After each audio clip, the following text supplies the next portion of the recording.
আরে নবী পাকের পেয়ারা ইমামে হোসাইন হুজুরকে যে রাসূলুল্লাহ নিজের জিহ্বা মোবারক হোসাইনের গালে দিয়ে দিত, ইমাম পাক নানা জানের জিহ্বা চুষে চুষে বড় হয়েছে। যে রাসূলে পাক ইমামে হাসান হোসাইনকে কাঁধে করে নিয়ে অলিতে গলিতে ঘুরে বেড়াতো, যে ইমামে হাসান হোসাইন পাক নবী পাক সিজদায় পড়ে গেলে তিনার পিঠে উঠে বসে থাকতো। আল্লাহ নবী সিজদা থেকে মাথা তুলতেন না, সিজদাকে লম্বা করে দিয়ে যেতে। একদিন মদিনা নববী শরীফে আল্লাহ নবী নামাজ পড়াতে লেগেছে। এই সময়তে দেখা যায় ইমামে হাসান হোসেন আমার নবী পাকের পিঠ মুবারকে এসে বসে যায়। একজন সাহাবী মনে করতে লাগলে আল্লাহ পাকের ওহী নাজিল হয়তো হয়ে গেছে সিজদাকে লম্বা করা, তাই সিজদাতে পড়ে রয়েছে।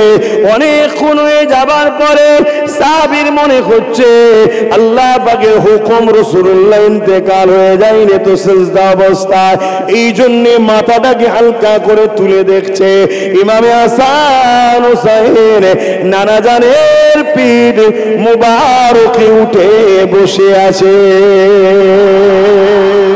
আরো জোরে বলুন সুবহান। অনেকে ধারণা হয় যে হাসান হোসেন হুজুরের কথা শুনে কি হবে, নামাজের কথা বলো। কম বক্তা নামাজ চিনেছে, হাসান হোসেনকে চেনে নে। হাসান হোসেন নামাজের নামাজ, জোরে বলুন সুবহানাল্লাহ। হাসান হোসেন নামাজ কবুল হওয়ার মাধ্যম, জোরে বলুন সুবহানাল্লাহ। কারবালার ময়দানে ইমামে হোসেন পাক তাবু করলে এজিদ বাহিনীও তাবু হয়ে গেল। এ যুবকেরা তরুণেরা 10ই মুহররম ইমামে হোসেন পাক এমন করে খুতবা দিতে লাগলে, ওই খুতবাতে ইমামে হোসেন পাক বলতে লাগলে, এজিদ বাহিনীরা তোমরা অস্ত্র তুলেছো কার বিরুদ্ধে? যে কিনা জমিনের উপরে আসমানের নিচে আজকে দিনে সর্বশ্রেষ্ঠ মানব, যে কিনা আখিরি নবী নূর নবীর নওয়াসা, যে কিনা খাতুনে জান্নাতের কলিজার টুকরা, যে কিনা মাওলা আলীর চোখের দ্বারা, সেই ইমামে হোসেনের বিরুদ্ধে তোমরা তরোয়াল তুলেছ। এইভাবে খুতবা দিতে দিতে ইমামে হোসেন পাক বললেন, ওই দিকে জাহান্নাম রয়েছে, এই দিকে জান্নাত আছে, কে আসো জাহান্নাম ছেড়ে জান্নাতের দিকে আসতে চাও? কেউ এলো না, একজন মাত্র এসেছিলেন, যার নাম হলো হযরতে হুর বিন ইয়াজিদ। কারবালার মাঠে 22,000 লোক এসেছে, তার মধ্যে থেকে 7,000 কি ছিল? আলেম। বলুন, বলবেন না? আলেম। 3,000 হাফেজে কোরআন, 3,000 মুফতি। তারা কি জন্য এসছে? ইমাম পাককে শহীদ করবে, বিনিময়ে কিছু অর্থ পাবে, বিনিময়ে কিছু পদ পাবে, বিনিময়ে কিছু সম্পদ পাবে। আজ যেমন আমাদের একদল উলামারা, একদল পীর পীরজাদা বক্তারা আজকের ছোট ছোট এজিদদের সঙ্গে কাঁধে কাঁধ মিলাচ্ছে, বিনিময়ে কেউ একটা গাড়ি পেচ্ছে, বিনিময়ে কেউ একটা বুলু আলো পেচ্ছে, বিনিময়ে কারো সামনে 2টো পুলিশ গাড়ি, পিছনে 2টো পুলিশ গাড়ি, বিনিময়ে কেউ কিছু টাকা পাচ্ছে, বিনিময়ে কেউ একটা ফ্ল্যাট পাচ্ছে কলকাতায়, বিনিময়ে এই সব পাচ্ছে। এরা মসজিদ মাদ্রাসার দুশ্মনদের সঙ্গে কাঁধে কাঁধ মিলিয়ে চলছে। তো সেদিনের কারবালা শুধু ঘটে শেষ হয়ে গেছে নাকি? কারবালা তো শেষ হবে ইমাম মেহেদী সাল্লামের নেতৃত্বে। কারবালা শুরু করেছে ইমাম হোসেন পাক, তিনারই রক্তের আওলাদ ইমাম মেহেদী সাল্লামের দ্বারা কারবালা শেষ হবে, আর বিজয় ইমাম হোসেনেরই আওলাদের হবে। জোরে বলুন সুবহানাল্লাহ, আরো জোরে বলুন সুবহানাল্লাহ। এর বিছখানে হাজারো কারবালা হচ্ছে, হবে। আপনি কোন দিকে? এজিদি দিকে না হোসাইনি দিকে? তার বাস্তব রূপ দিতে হবে। কেন হোসাইন হুজুর ছিলেন ন্যায় পরায়ণ, সত্যবাদী, ইনসাফ পরায়ণ, মানব প্রেমিক, গরিব দরুদি, আল্লাহ প্রেমিক, নানা রসুল প্রেমিক, খোদার্থ প্রেমিক। শুনছেন তো নাকি? আর এজিদ কে ছিল? শারাবি, চরিত্রহীন, জালিম, গান বাজনা, নারী, ঢোল তবলা বদমাইশি নিয়ে আনন্দ করে এবং ইনসাফ ফরামশ ইনসানিয়াত ফরামশ ছিল, ইনসাফ ফরামশ ছিল, প্রজাদের উপর অত্যাচারী একজন শাসক ছিল। তাহলে আপনার মধ্যে কোন খসলতটা আছে আপনাকে তো দেখতে হবে। আপনার মধ্যে কোন খসলতটা আছে?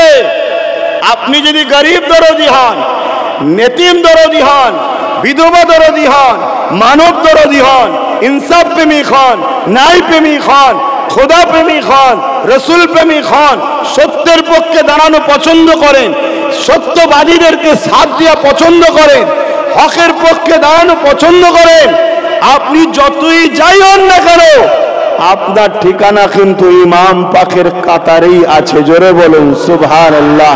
আর আপনি যদি এর উল্টোটা হন, জালিম হন, অত্যাচারী হন, লুটেরা হন, খুনি হন, চোর হন, বদমাইশ হন, গরিবদেরকে লোটেন, এতিমদের লোটেন, বিধবাদের লোটেন, আল্লাহর দ্বীনের বিরুদ্ধে, রাসূলের দ্বীনের বিরুদ্ধে, আপনি 50 বার হজ করে আসতে পারেন, সেজদায় পড়ে মসজিদের মধ্যে কাঁদতে পারেন, এমনকি কাবার যে অংশ হাতেমের মধ্যেও যদি সেজদায় পড়ে মারা যান, কিয়ামতের দিন আপনি হোসাইনি কাতারে উঠবেন না, আপনি এজিদের কাতারেই উঠবেন।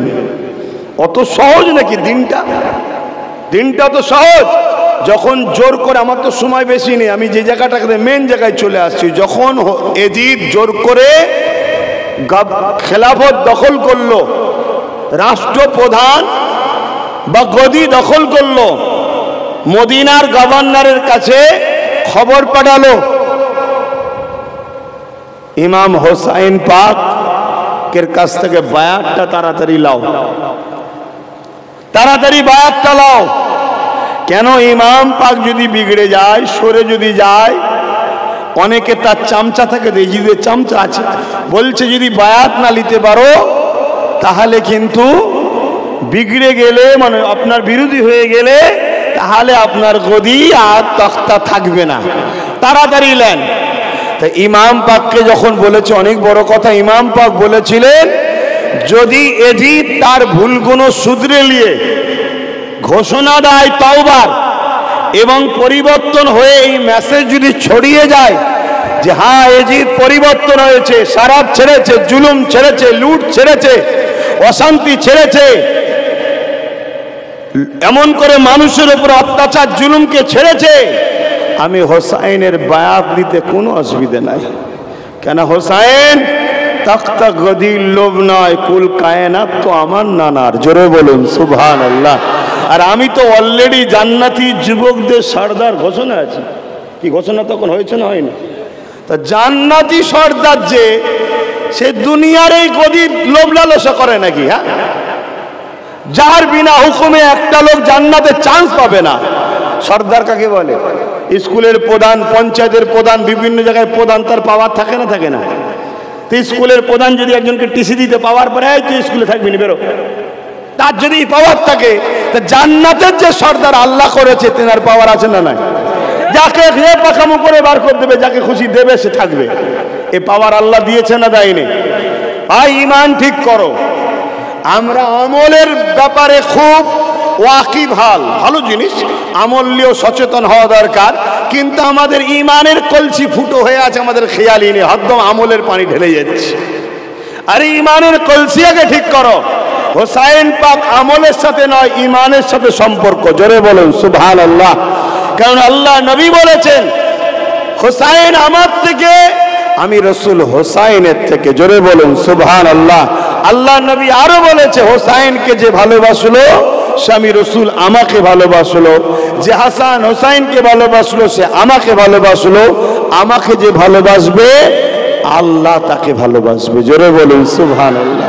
আর হাসান হোসাইনের সঙ্গে যে দুশ্মনী করে সে আমি রসুল আমার সঙ্গে দুশ্মনী করলো, আমার সঙ্গে যে দুশ্মনী করে আল্লাহ তার বিরুদ্ধে সংগ্রাম, বুকস রাখবে, দুশ্মনী করবে। শুনছেন তো? তাহলে ইমাম পাক, ভাই আপনাদের গরম হচ্ছে না? হ্যাঁ গরম হচ্ছে। ইমাম পাক ইনারা ইমানের সাথে সম্পর্ক, নামাজ রোজা দাঁড়ি টুপি হজ যাকাত এগুলো কিসের? আমলের সাথে সম্পর্ক। জানেন না কারবালায় দুটো তাবু হয়েছিল, জানেন তো নাকি? একটা তাবু ইমাম হোসাইন পাকের, আর একটা তাবু এজিদ বাহিনীর। ইমাম হোসাইন পাকের তাবুতেও টাইমে টাইমে অক্তে অক্তে আজান হচ্ছে, ওই আজানও বলা হচ্ছে আশহাদু আন্না মুহাম্মাদার রাসূলুল্লাহ।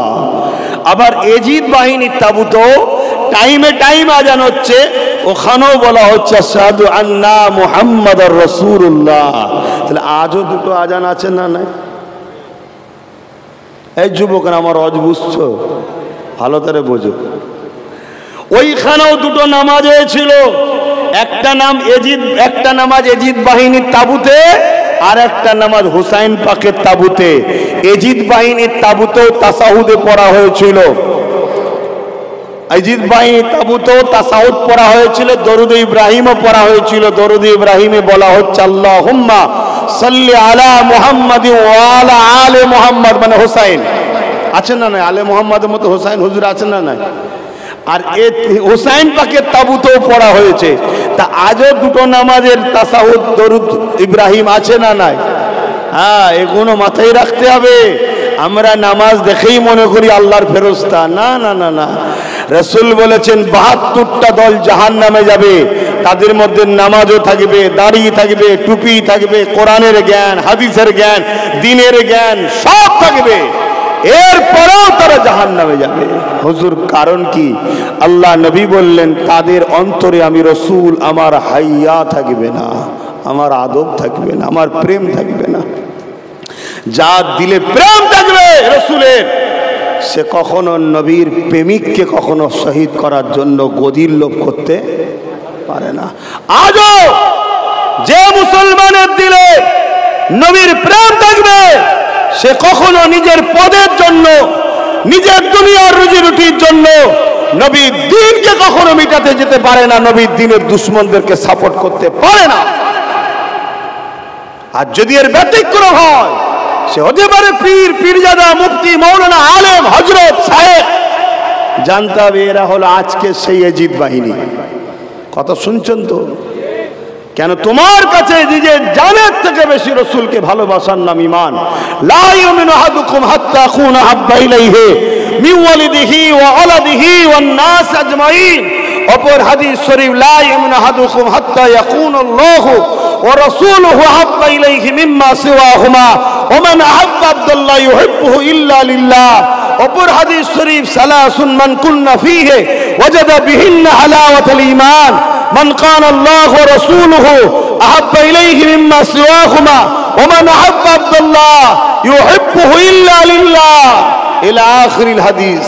তোমরা শুনছো হাদিস? তা হাদিস শুনছো তো পানিটার জন্য ওইদিকে মন গেল কি করে? আর ইমাম হাদিস পড়ছে, তেনাকে জামার মধ্যে বিচ্ছু ঢুকেছে, কি বলে, কাঁকড়া বিছে, যেটা কামড়ালে বিষের যন্ত্রণা প্রচুর। উনি হাদিস বন্ধ করেনি, তেলাওয়াত করেই যাচ্ছে। 100 বারের ওপরে কামড় দিয়েছে, হাদিস পড়েই যাচ্ছে। ছাত্র বসে আছে হাজার হাজার, চেহারা আস্তে আস্তে নীল হচ্ছে, মানে পুরো শরীরে এবার বিষ জমে গেছে। তখন হাদিস শেষ করলো, ছাত্ররা জিজ্ঞেস করছে, হুজুর আপনার চেহারার পরিবর্তন হচ্ছে, কি ব্যাপার? বলছে দেখো তো বাবা, কি কামড়াচ্ছে অনেকক্ষণ ধরে। দেখছে ওই কি বললাম, একটা বিষ। তো হুজুর প্রথম কামড়ে তো বল, বাবা নবীর হাদিস বলছি, বাবা আমার জানটা আগে নয়, নবীর হাদিসের আদবটা আগে। জোরে বলুন সুবহান। আমরা কিসের মুসলমান? আমরা কিসের মুসলমান দাবি করি বলুন? তাদের কাছে আমরা মুসলমান। এরপরও বলবো চেষ্টা করুন ভালো হবার। কেন নিঃশ্বাসের কোনো বিশ্বাস নাই, কখন যে ফসকে চলে যাবে, কখন যে ডাক এসে যাবে। জানা যায় হয়তো অনেকেই হাজির হবে, দোয়াতে হয়তো অনেকেই হাজির হবে। যদি ঈমান নামক সম্পদটা নিয়ে যেতে পারি, মার খেয়ে হলো একদিন না একদিন জান্নাতে যাওয়ার গুঞ্জাইশ আছে। আর যদি ঈমান নামক সম্পদ না থাকে, ও ঢুকবে জাহান্নামে, আর কোনোদিন বেরোবে না। তা আমাদের ইমাম পাক কারবালার মাঠে গেলেন। ভাই কারবালায় কি যুদ্ধ করতে যাচ্ছিলেন হুজুর? বলুন বলুন। না, যাচ্ছিলেন মূল কোথায়? কুফায়। কি জন্যে? সবই তো আপনারা জানেন রে বাবা। দাওয়াত দিয়েছে কুফার মানুষেরা, কি হুজুরের কাছে, হুজুরকে কুফার মানুষ মানবে, অ্যাকসেপ্ট করবে, হুজুরকে মেনে নেবে। কুফার মানুষ এজিদকে সাপোর্ট করতে চায়নি, কুফার মানুষ ইমাম হোসাইন পাককে সাপোর্ট করতে চায়। তার আগে অনেক কটা হযরতে মুআবিয়া হুজুরকে পাঠিয়েছে, উনি দেখেছে পরিস্থিতি ভালো, তাই চিঠি করেছে ইমাম পাক, তাই যেতে বেরিয়েছে। যদি কেউ যুদ্ধ করতে যায়, বাচ্চা পরিবার সন্তান কন্যাদেরকে নিয়ে কি বেরোবে বলুন? কেন এই কথাগুলো কেন বলছি? আজকাল একদল মুসলমান বেরিয়েছে, এরা ইমাম হোসাইন পাককে দোষারোপ করছে। কি দরকার ছিল কুফায় যাবার? কি দরকার ছিল কারবালায় যাবার? শুনছেন তো নাকি? এরা অনেকে বলছে ওনার লোভ ছিল বলে তাই যাচ্ছিল। তো আরে দাওয়াত কবুল করা রাসূলুল্লাহ সুন্নাত, দাওয়াত কবুল করা কি রাসূলুল্লাহ সুন্নাত। এবং কুফা থেকে শেষ যে চিঠি এসেছিল, সেই চিঠিতে লেখা ছিল, হযরত ইমামে হোসাইন যদি আপনি না আসেন, কিয়ামতের দিন আপনার নানার কাছে অভিযোগ দেব যে আমরা অন্যায়ের সাথে সাথ দিতে চাই না, আপনার নামাজ আমাদের কাছে আসেনি, না ছাড়ে আমরা গেছিলাম। তাহলে বলুন, এটা একটা দায়িত্ব, ফরজ আছে না নাই? তাই ইমাম পাক গিয়েছিলেন। আজ কিছু বেহুদা মুসলিম দাবিদার সৌদি আরবে এজিদের নামে মাদ্রাসা করছে, ওরাও বলছে আমরা মুসলমান। খুব সাবধান হন, আখেরি জামানা, আখেরি জামানা। কোরআন দেখিয়ে ইমান চুরি করে নেবে। খারিজিরা ইমান চুরি করেছিল কি দিয়ে? এসব ইতিহাস জানেন? এই যুবকরা বলবে তো জানো, জানানো হয় না কেন? আজকে জানালে আজকে খারিজিরা ধরা পড়ে যাবে। খারিজিরা মানুষের বাড়ি বাড়ি বাড়ি বাড়ি ঘুরেছিল, কোরআন মানো আলী মেনো না, কোরআন মানো আলী মেনো না, কোরআন মানো, মৌলা আলীর কথা বলছি, মেনো না। লোক ভাবলো কোরআন তো আল্লাহর কথা, সত্যি তো, মৌলা আলীর কথা মানবো কেন, আল্লাহর কথা মানবো। কিন্তু মাথায় তো ঢোকে নেই মৌলা আলীও যা বলে আল্লাহরই কথা বলে। জোরে বলুন সুবহানাল্লাহ। খারিজিদের এই চক্রান্তের শিকার হয়ে মৌলা আলী শেরে খোদাকে কুফার জামে মসজিদ দামেস্কে শহীদ করে দিল নামাজিরাই। শুনছেন? এই যে আমি আমার কথা বলছি, আমি যে ওয়াজ করতে বেরোই, আমি জানি এই মুসলমানরাই হয়তো কোনোদিন আমি মেরে ফেলবে। শুনছেন তো নাকি? এই সব জেনেও আমি বেরোই কেন? আমার আল্লাহ যদি কপালে ফাইসাল্লা রাখে, আমি রুখতে পারবো না। তাহলে চিন্তা করুন, মৌলা আলীর মতো ব্যক্তিকে নামাজ অবস্থাতে নামাজিরাই মেরেছে। আজকে এরকম নামাজি আছে না নাই? বলুন বলুন বলুন। তারা মসজিদ মাদ্রাসা দিনকে মিটাবে না? আছে না নাই? আচ্ছা, তাই যুবকদের বলে দিয়ে যান, হালকা বয়সে অন্যায় করছো, ভুল করছো, দুটো দিক দিয়ে অন্যায় হয়। একটা হলো নিজের ক্ষতি, আর একটা অন্যায় হলো দিনের ক্ষতি। নিজের ক্ষতি যদিও হয়ে যায়, আল্লাহর কাছে কাঁদলে আল্লাহ ক্ষমা করে দেবে, কিন্তু দিনের যদি কেউ ক্ষতি করে, আমার আল্লাহ তাকে কখনো মাফ করবে না।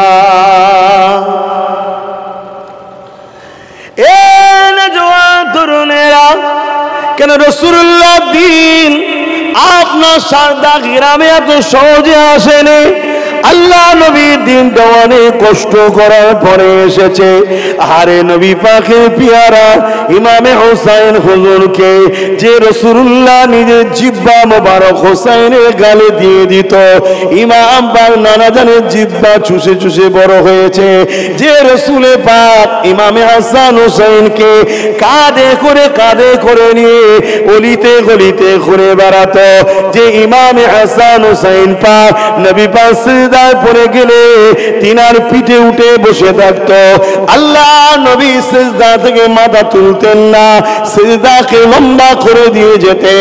একদিন মদিনা নববী শরীফে আল্লাহ নবী নামাজ পড়াতে লেগেছে। এই সময়তে দেখা যায় ইমামে হাসান হোসেন আমার নবী পাকের পিঠ মুবারকে এসে বসে যায়। একজন সাহাবী মনে করতে লাগলে আল্লাহ পাকের ওহী নাজিল হয়তো হয়ে গেছে, সিজদা সেজদাকে লম্বা করায়, তাই সেজদাতে পড়ে রয়েছে। অনেকক্ষণ হয়ে যাবার পরে সাহাবীর মনে হচ্ছে আল্লাহ পাকের হুকুম, রাসূলুল্লাহ ইন্তেকাল হয়ে যায়নি তো সেজদা অবস্থায়, এই জন্য মাথাটাকে হালকা করে তুলে দেখছে ইমামে হাসান হুসাইন নানা জানের পিঠ মুবারকে উঠে বসে আছে। আরো জোরে বলুন সুবহান। আল্লাহ নবী নামাচ্ছে না, তো সাহাবী হাত বাড়াচ্ছে নামাবে বলে আল্লাহ নবী সেজদা হালে হাত দিয়ে ইশারা করছে বাচ্চা দুটোকে নাবাও না। সেই বাচ্চা শুনছেন তো, অনেকের ধারণা হয় যে হাসান হোসাইন হুজুরের কথা শুনে কি হবে, নামাজের কথা বলো।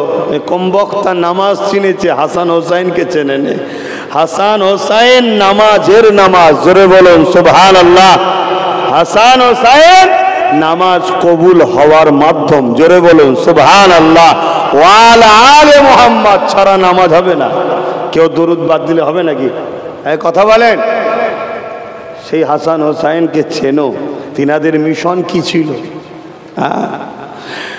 তিনাদের মিশন ছিল অন্যায়ের বিরুদ্ধে, জালিম শাসকের বিরুদ্ধে, অত্যাচারী শাসকের বিরুদ্ধে, দুর্নীতিবাজ শাসকের বিরুদ্ধে, খুনি শাসকের বিরুদ্ধে, চরিত্রহীন শাসকের বিরুদ্ধে। আজ মুসলমান আমরা হোসাইন হোসাইনি দাবি করি, কিন্তু আমাদের উঠা বসা চাল চলন দেখো। আমরা আজকে হোসাইনি মুখে বলছি, কিন্তু আমাদের সাপোর্ট অন্যায় অত্যাচারী জালিম শাসকদের পক্ষে কি করে যায়? এটা মুনাফিকি ছাড়া অন্য কিছু হতে পারে না। এই মনে রাখবে, সাবধান হয়ে যায়। আল্লাহ পাক যুগে যুগে পরীক্ষা নেবে। কারবালার ময়দানে ইমামে হোসাইন পাক তাবু করলে, এজিদ বাহিনীও তাবু হয়ে গেল। এ যুবকেরা, তরুণেরা, 10ই মুহররম ইমামে হোসাইন পাক এমন করে খুতবা দিতে লাগলে, ওই খুতবাতে ইমামে হোসাইন পাক বলতে লাগলে, এজিদ বাহিনীরা তোমরা অস্ত্র তুলেছো কার বিরুদ্ধে? যে কিনা জমিনের উপরে আসমানের নিচে আজকে দিনে সর্বশ্রেষ্ঠ মানব, যে কিনা আখিরি নবী নূর নবীর নওয়াসা, যে কিনা খাতুনে জান্নাতের কলিজার টুকরা, যে কিনা মাওলা আলীর চোখের দ্বারা, সেই ইমামে হোসাইনের বিরুদ্ধে তোমরা তরোয়াল তুলেছ। এইভাবে খুতবা দিতে দিতে ইমামে হোসাইন পাক বললেন, ওই দিকে জাহান্নাম রয়েছে, এই দিকে জান্নাত আছে। কে আসো জাহান্নাম ছেড়ে জান্নাতের দিকে আসতে চাও? কেউ এলো না, একজন মাত্র এসেছিলেন, যার নাম হলো হযরতে হুর বিন ইয়াজিদ। অত 22,000 লোক, আরো বেশি ছিল, আরো এসেছে, একটা কেউ এলো না। অর্থের লোভে, পদের লোভে, টাকার লোভে, গদির লোভে আজও এত আলোচনা করা হচ্ছে।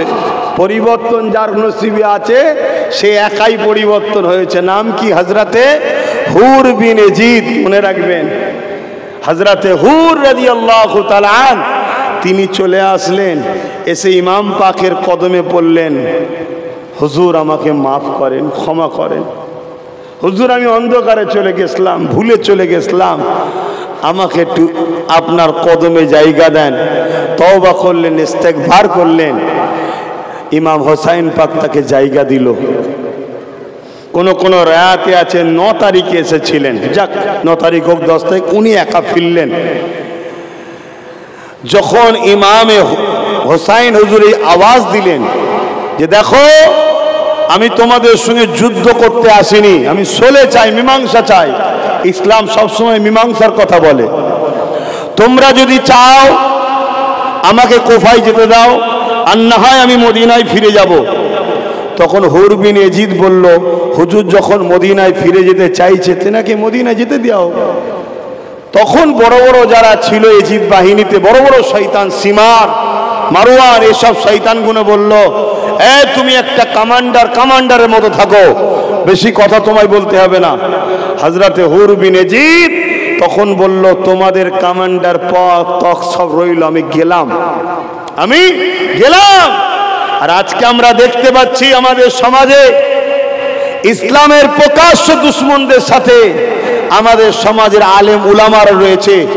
এত বেউজ্জতি হওয়ার পরেও অনেক উলামারা এখনো ফিরে আসছে না। আপনারা দেখলেন না কয়েকদিন আগে এক মৌলভী সাহেব বেউজ্জতি হলো, দেখেছেন তো নাকি? কি বেউজ্জতি বলেন তো? তাও পরিবর্তন হতে পারছে না, তাও পরিবর্তন হতে পারছে। তার মানে কি? কপাল ফাটা, শয়তানদের সাথ ছাড়তে পারছে না। তারপরেও কিন্তু বলবো আল্লাহ হিদায়েত করুক, বলুন আমিন। তো যাক, হুর বিন ইয়াজিদ কিন্তু পরিবর্তন হয়ে গেলেন, এসে ইমাম হোসাইন হুজুরের দলে চলে এলেন। যুদ্ধ যখন শুরু এলো, আরে এসেছিল ইয়াজিদ বাহিনীর পক্ষে, আর যুদ্ধে প্রথমে নামছে ইমামে হোসাইন পাকের পক্ষে। জোরে বলুন সুবহানাল্লাহ। হাই আল্লাহু আকবার, আল্লাহু আকবার। হাই হযরতে হুর বিন ইয়াজিদ, হুজুর আপনার কপাল কত বড়, আপনার কপাল কত বড়। এসেছিলেন জাহান্নামের দলের হয়ে, আর প্রথমে নামলেন ময়দানে জান্নাতি দলের হয়ে। জোরে বলেন সুবহানাল্লাহ। আবার প্রথমেই উদ্বোধনে নেমেছে, লড়াই শুরু হলো। ওই লড়াইয়ে শোনো না কি সমস্যা, ওকে ছেড়ে দে না বাবা, ওর সমস্যা আছে। একটা পয়েন্ট চলে গেলে তোমার শোনা হবে না। লড়াই করতে শুরু করলো। হুর বিন ইয়াজিদকে দেখে বড় বড় সীমার, মারওয়ান, এসব বড় বড় জাহান্নামের কুকুরগুলো সব ক্রিটিসাইজ করছে। আমি জাহান্নামের কুকুর বলছি, আপনাদের অসুবিধা হচ্ছে নাকি? আরে জাহান্নামের কুকুরকে জাহান্নামের কুকুর নয় তো কি বলবো? অন্য কি ভাষা বললে খুশি হবে বলুন, সেটা বলছি। তারা ক্রিটিসাইজ করছে, এই দেখো আমাদের কমান্ডার এসেছে, ও আমাদের মোকাবেলায় আসবে। দেখো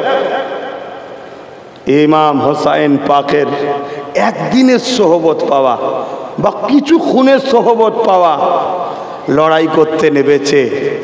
বড় ইয়াজিদ বাহিনীর তাব্য সেনা যোদ্ধা 120 বা 180 জনকে জাহান্নামে পাঠিয়ে দিয়েছে। জোরে বলুন সুবহানাল্লাহ, আরে জোরে বলুন।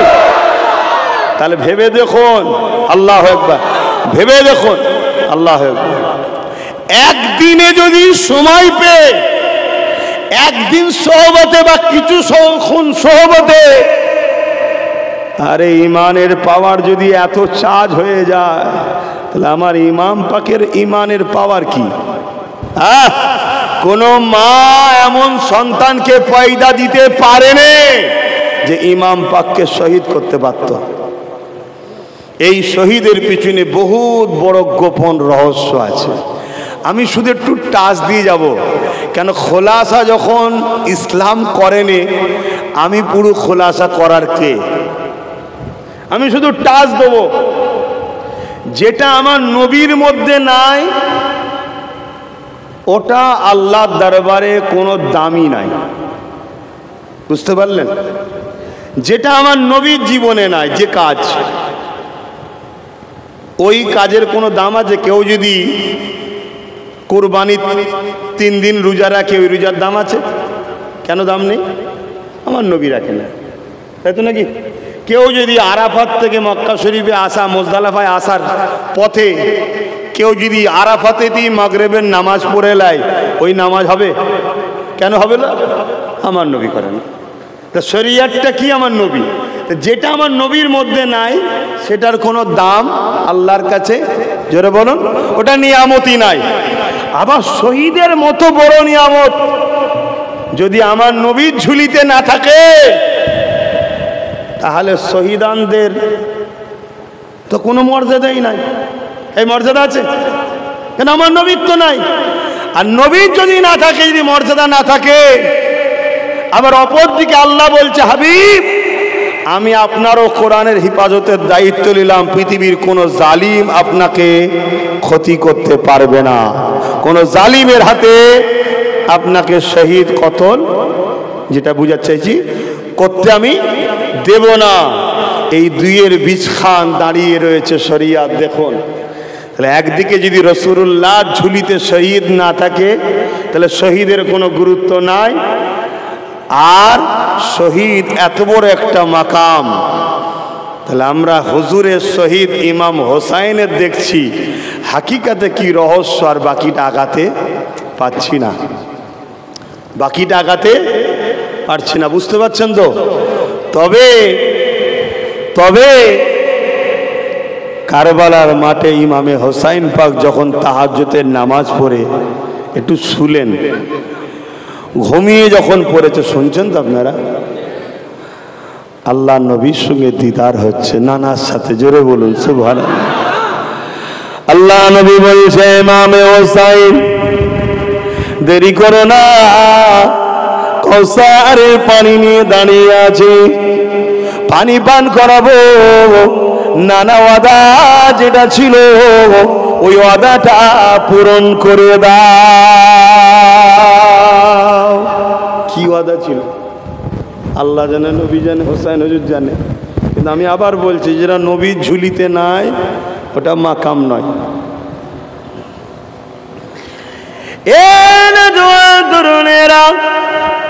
হযরত যায়েনব রাদিয়াল্লাহু তাআলা আনহা, যিনি হযরত ইমাম হোসেন হুজুরের বোন হন, তিনি এমন সময় ভাইয়ের তাঁবুর খিমার মধ্যে ঢুকেছে, দেখতে লেগেছে পুরো তাঁবু খুশবু আর খুশবু হয়ে গেছে, এবং ভাই হাসতে লেগেছে।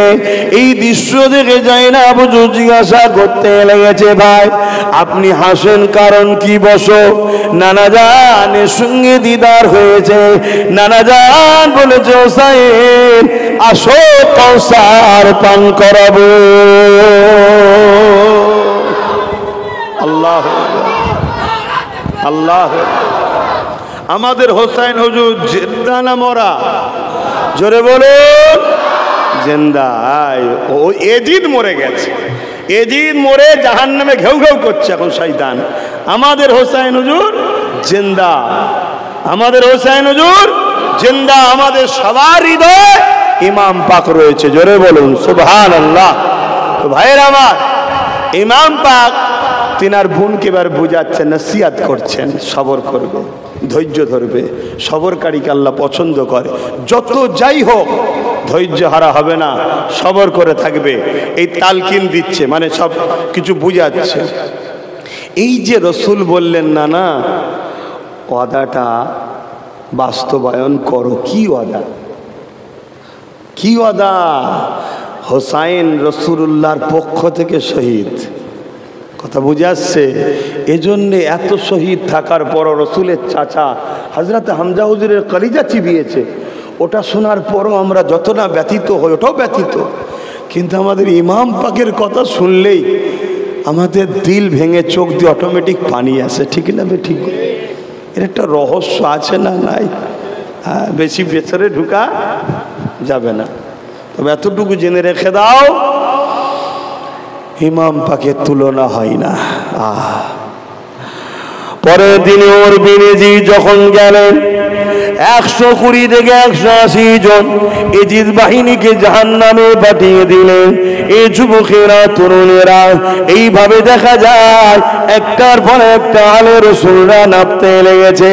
ভেবে দেখো জান্নাতি ফুলগুলো কিভাবে দিনের জন্য জানকে বাজি লাগিয়ে দিয়েছে, আর তুমি আমি সামান্য জেলের ভয়ের জন্য জালিমদের দালালি করতে লেগেছে। তুমি আমি সামান্য পদের জন্য ইসলামের দুশমনদের গায়ে গা মিলিয়ে চলতে লেগেছে। অতটা সহজ নয়। আল্লাহ দিন কত কষ্ট করে এসেছে। এ যুবকেরা, আল্লাহ নবীর নওয়াজা ইমামে হোসাইন হুজুরের বড় সাহেবজাদা হযরত আলী আসগার হুজুর, আমি আলী আকবর হুজুর, তিনি এমন করে ময়দানে নামলে জিনাকে দেখে বেঈমানেরা বড় টিটকিরি মারতে লাগলো। এত বাচ্চা এই বয়সে আমাদের সঙ্গে কি মোকাবেলা করবে? তিনিও লড়াই করতে লাগলে তিনার মোকাবেলায় 100 বেঈমান নিষ্ঠুরকে তিনিও কতল করে জাহান্নামে পাঠিয়ে দিলেন। এইভাবে একটার পর একটা হতে হতে হযরত ইমাম হাসান হুজুরের এক সাহেবজাদা ছিলেন হযরত কাসেম, তিনি এমন করে আগিয়ে আসতে লাগলেন। এ যুবকেরা চাচাই হযরত হোসেন হুজুরের কাছে আসতে লাগলে, চাচা যান আমাকে ইজাজত দেন, নানা দিনের জন্য আপনার জন্য আমিও লড়াইয়ের ময়দানে যেতে চাই।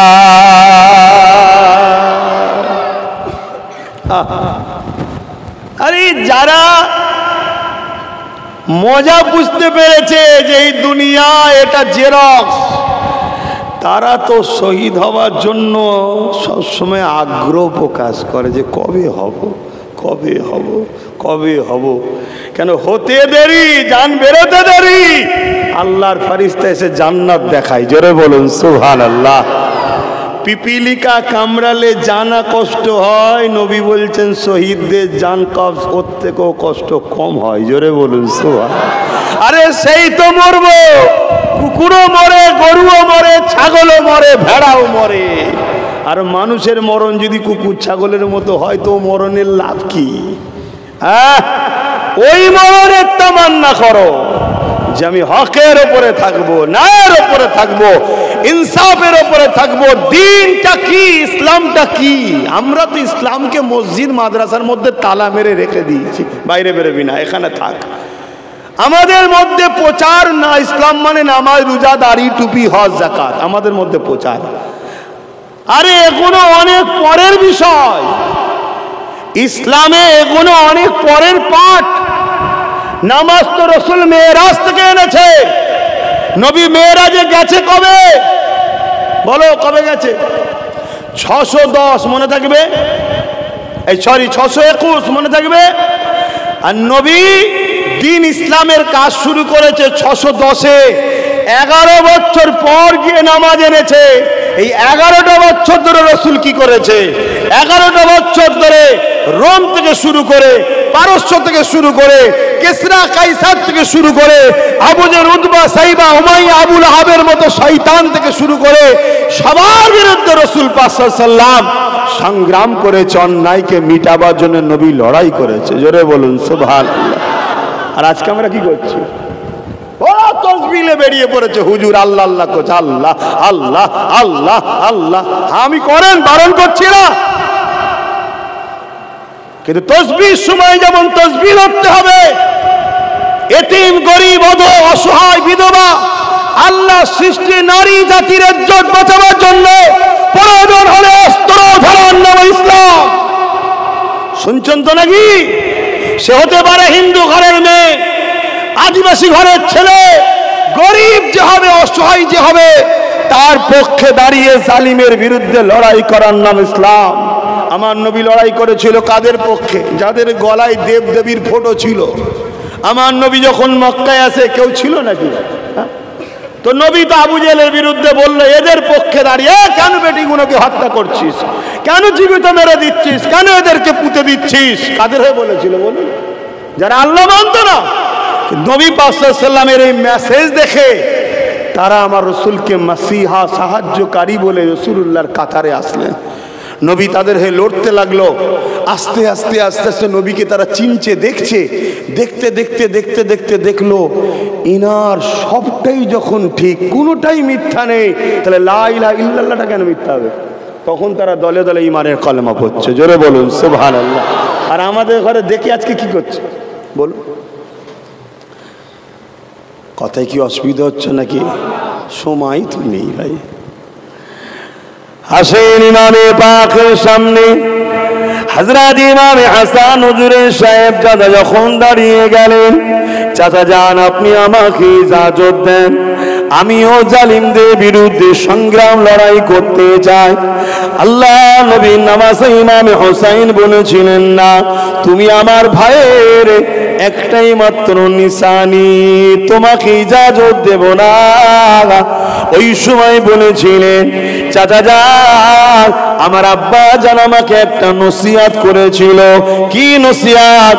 যখন তোমার চাচা কোনো বিপদে পড়ে যাবে, তোমার গলার কাছে একটা মাদুলি ছিল, ওই মাদুলিটা খুলে তুমি একবার দেখবে।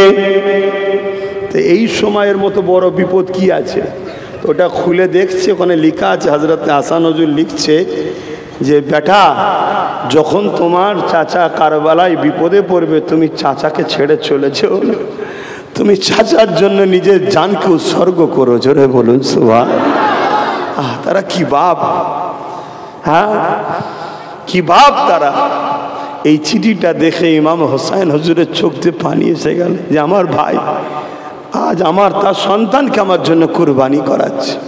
আর আজকে আমাদেরই ভাইয়েরা সামান্য একটু দুনিয়ার জমি জায়গার জন্য নিজের ভাইকে মিথ্যা কেস দিচ্ছে, খুন করছে। কি গো, মুসলমানকে করছে না, করে না? আমরা কত খারাপ হয়ে গেছি। আল্লাহ আমাদেরকে হিদায়েত করুন, আল্লাহুম্মা আমিন।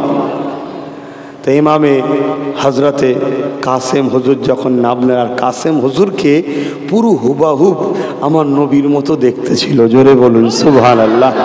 যখন উনি নেমেছে, এজিদ বাহিনীর মধ্যে থেকে সবাই মনে করেছে হুজুর আসছে। তারা দাঁড়িয়ে গিয়ে কলমা পড়ছে, মানে রাসূলুল্লাহ স্লোগান দিচ্ছে। তারপরেও তারা কি পরিবর্তন হয়েছিল? এই জোরে বলেন, লোভ। কি? জোরে বলুন, লোভ। আমরা ধ্বংস হচ্ছে কি কারণে? জোরে বলুন, লোভ। লোভে আমরা ধ্বংস হয়ে যাচ্ছি। বাপেরা, নওজোয়ান তরুণেরা এইভাবে অনেক বড় কথা সময় দিয়ে খেয়াল করে ডাইরেক্ট ইমাম হোসেন পাকের কাছে চলে যায়। পুরো পরিবারের সদস্য পুরুষ যারা ছিলেন সবাইকে এজিদ বাহিনীরা শহীদ করে দিল। এ নওজোয়ান তরুণেরা, আর এমন করে দুইজন মাত্র সন্তান হয়েছে। একজনের নাম হলো আলী আউসাদ, আর একজনের নাম হলো আলী আসগার। আলী আসগার তিনি কয়েক মাসের দুধের বাচ্চা ছিলেন। এই যুবকেরা, তরুণেরা পিপাসা লেগে গেছে, পানিকে এজিদ বাহিনী বন্ধ করে রেখেছে। আরে দুনিয়া পানি পাচ্ছে আমার ইমাম রাসূলুল্লাহর সাদকাতে, আর ইমামে হোসেন নবীর নামাজের জন্য পানি নাই। আজকে দেখুন আমাদের পানি নষ্ট হচ্ছে, আর যার জন্য সবকিছু সেই ঘরের বাচ্চা পানি পাচ্ছে না। কি কঠিন অবস্থা। এই যুবকেরা, আল্লাহ পাক ছাড় দিয়েছে, ছেড়ে আমাদেরকে দেয়নি, জবাব কিন্তু আল্লাহ পাক নেবে। তাই বলে দিয়ে যায়, পরিবর্তন হন, তওবা করেন, ফিরে আসেন। আর দুনিয়া জুড়ে ইসলামকে মিটাবার ষড়যন্ত্র চলছে, পরিবর্তন হয়।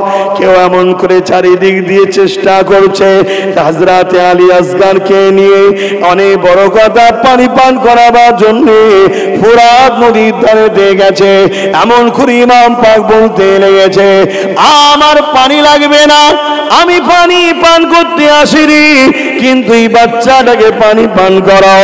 এই কথা যখনই বলেছে, দূর থেকে একটা তীর এসে হযরতে ছোট্ট আলী আসগার নবীর খানদানের হুলকুনিতে তীরটা লেগে গেল।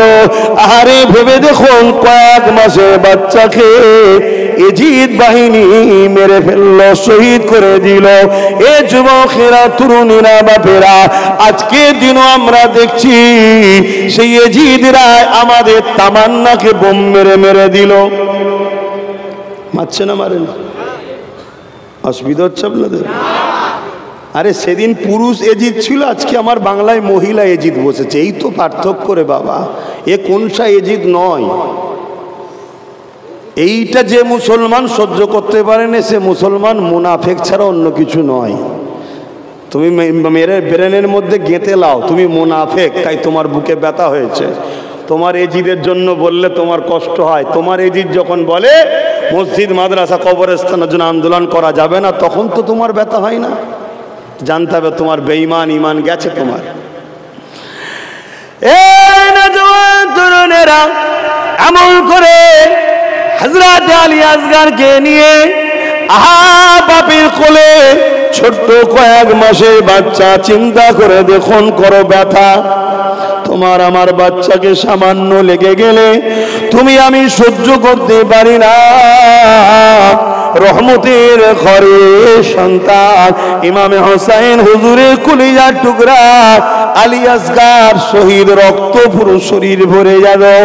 এই অবস্থায় নিয়ে তাঁবুতে চলে এসেছে, আর স্ত্রীকে বলতে লেগেছে, তোমার বাচ্চা দুনিয়ার পানি কোনোদিন পান করবে না। কিন্তু হঠাৎ করে হাতের দিকে নজর পড়ল, আমি এমন করে দেখা যায় দুধের বাচ্চা আলী আসগর হুজুর হাত এমন করে খুলছে আর মুড়ছে, কিতাবওয়ালা লিখতে লেগেছে, হযরত আলী আসগরও বলতে লেগেছে, কেউ আছো আমাকে একটা অস্ত্র দাও, আমি নবীর নওয়াসা আমার বাবা হোসেনের জন্য আমিও লড়তে চাই।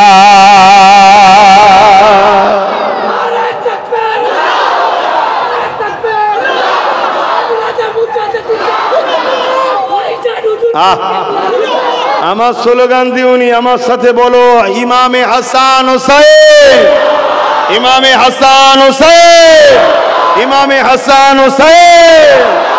এবারে বলবো এজিদি, বলবে মুর্দাবাদ, এজিদি, এজিদি, এজিদি।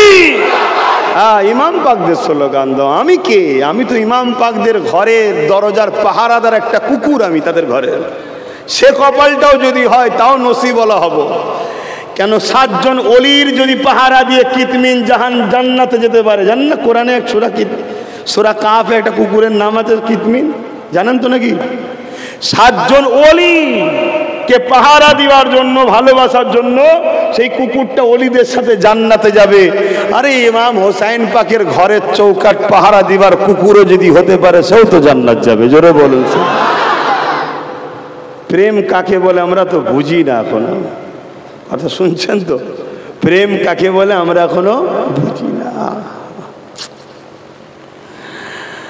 হাসেন অনেক বড় কথা, ইমামে পাক আর একটা মাত্র সন্তান হয়ে গেল, বাকি পুরো পরিবার শহীদ হয়ে গেছে, পুরুষ একজনও আর বাকি নাই। নাম তিনার আলী আওসাদ, যিনাকে আমরা জাইনাল আবিদিন হুজুর বলে চিনি, কিন্তু তিনি ইজাজত চেয়েছিলেন, তিনাকে ইমাম পাক ইজাজত দেননি। কেন? তিনি বিমার, অসুস্থ ছিলেন। এ যুবকেরা, ইমামে পাক যুদ্ধের লেবাস পরে নিলেন, ঘোড়ার পিঠে উঠেছে, স্ত্রীকে বুঝিয়ে দিলেন, বোনকে বুঝিয়ে দিলেন, আর ইমামে পাকের কলিজার টুকরি হযরতে সুকাইনা, সব থেকে ছোট কন্যা, এমন করে যে আলী আসগর ছিলেন তার উপরে, এমন করে কন্যা তিনি ইমামে হোসেন হুজুরের সব সময় বুকে লেগে থাকতেন। আর তিনি এমন করে স্ত্রীর হাতে দিয়ে আল্লাহর বর্ষায় বিদায় নিয়ে যাচ্ছে। এ আমার পরিবার, এ আমার স্ত্রী, আমার বাচ্চা, এ আমার বোন, আল্লাহর হাওয়ালায় তোমাদেরকে রেখে গেলাম। যত মুসিবতই আসুক না কেন, আল্লাহর উপরে সবর ভরসা ধৈর্য ধরে রাখবে। আজ আমাদের কি অবস্থা দেখো, এই আমাদের আজকে কি দশা দেখো। এ যুবকেরা, তরুণেরা, আমার তো মাঝে মাঝে ভয় হয় যে আল্লাহ তুমি কি জান্নাতের কোটা বন্ধ করে দিয়েছো নাকি? তারা যদি এত কষ্ট করে থাকে, আমাদের তো কিছুই হচ্ছে না, তাহলে আমাদের কি ঠিকানা হবে? এ যুবকেরা, তরুণেরা, ইমাম পাক ঘোড়ায় উঠে পড়েছে, এমন করে রওনা দেবে। ঘোড়াকে বলতে লেগেছে, ঘোড়ারে চলো, নানা দিনের দুশ্মনদের মোকাবেলায় আর দেরি নয়, এবারে যেতে হবে। যখনই ঘোড়াকে ইজাজত দিয়েছে চলো, কিন্তু ঘোড়া যেতেছে না, বারবার বলছে যাচ্ছে না। লাস্টে ঘোড়া মাথা দুলিয়ে দুলিয়ে জমিনের দিকে দেখাচ্ছে। ইমামে হোসেন পাক ঘাড় ঘুরিয়ে দেখে ঘোড়ার সামনের পা দুটো ধরে ওই কলিজা টুকরি বেটি সুকাইনা পা দুটো জড়িয়ে ধরে রেখে বলছে খোরা রে, আমার বাবাকে নিয়ে যাস না। ভাই কেন ফিরে আসে না? কেউ যাচ্ছে ফিরে আসে না। আমার বাবাকে যদি নিয়ে যাস আর ফিরে আসবে না। আমি সুকাইনা বাপের বুকের ওপরে রাত্রিরে ঘুমাই। ওই বাপ যদি চলে যায় আমি সুকাইনা কার কাছে ঘুমাবো?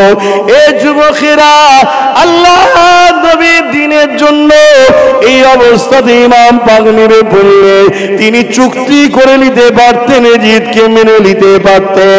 এই যুবকেরা জান্নাতের সার্টিফিকেট তো পেয়ে গেছে, কিন্তু না না না, আবার বেটিকে বুকে জড়িয়ে ধরলে, চুমা দিলে, আবার স্ত্রীর কাছে দিয়ে, বোনের কাছে দিয়ে ঘোড়ার উপরে সওয়ার হয়ে রওনা দিলে। ইমাম পাক রওনা দিয়ে আওয়াজ দিয়ে বলতে লাগলেন, আসো আহলে রাসূলদের খুন যখন পিপাসায় চলে গেছে, চলে আসো। কার কত ক্ষমতা আছে চলে আসো। এবারে লড়াই হয়ে গেল। ইমাম হোসেন পাকের তরবারের সামনে কোন জাহান্নামের কুকুর টিকতে পারে না। যেই আসে দর থেকে কল্লা আলাদা হয়ে যায়। তারা দেখলো এইভাবে হবে না, চারিদিক থেকে হামলা শুরু করে দিল। এরপরও ইমামে পাককে কোনোভাবে রুকা যায় না। হঠাৎ করে সীমার মাথায় হাত দিয়ে বসে গেছে। কি করে রুকা যাবে? কারণ ইমাম হোসেন পাককে রুকার কোনো রাস্তা পাচ্ছে না।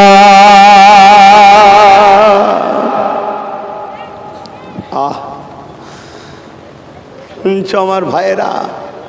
হ্যাঁ শুনছো? বছরে একবার মোহরম এলে জলসা দিয়ে হোসাইনি হওয়া যায় না গো। হ্যাঁ, পুরো পরিবারকে শহীদ করে নানার যে দিনটা দিয়ে গেল, সেই দিনটাকে ধরে রাখতে হবে না? কি হলো? আচ্ছা আচ্ছা, শুনছেন? পুরোপুরি রোজা দুটো রাখতে হয়, হয় 10, 11, নাই 9, 10। কেন দুটো রাখতে হয়? হ্যাঁ, আল্লাহ নবী যখন মদিনা শরীফে গেলেন, ইহুদিরা এই দিন রোজা রাখত। কি জন্যে? এই দিনে আরও ইতিহাস আছে।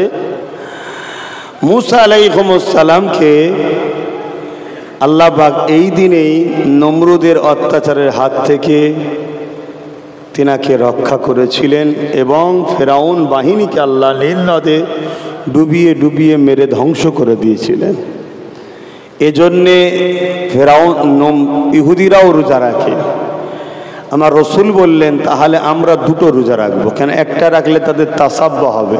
চিন্তা করুন, আমি রাখবো আমার ব্যাপার, সে রাখবে তার ব্যাপার না, তাদের তাসাব্বাটাও না হয়ে যায়। আর সেই নবীর উম্মত আজকে কাদেরকে অনুসরণ করেন? হ্যাঁ, কাদের অনুসরণ করছে? একটু ভেবে চিন্তে কাজ করেন। তা সময় তো নেই, আমি আর কথা বলতে পারছি না। একটু সালাম দিয়ে লিয়া নবী।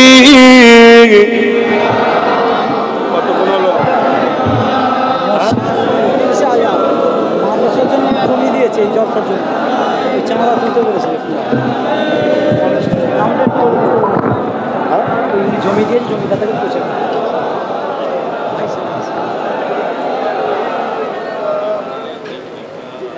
طلع البدر علينا من شنيعة الوداع وجب الشكر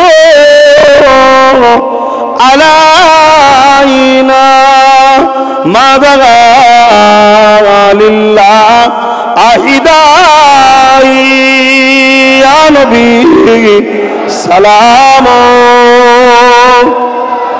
يا رسول يا حبيب سلام صلوات الله। সময় একদম নেই, কম মিনিট আছে আমাদের। বসে যান সকলে, সময় একদম নেই।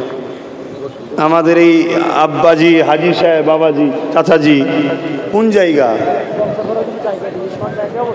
আচ্ছা, তেনার জন্য দোয়া করবেন। আল্লাহ তেনার নেক হায়াত দারাজ করুক, সুস্থ রাখুক, ভালো রাখুক।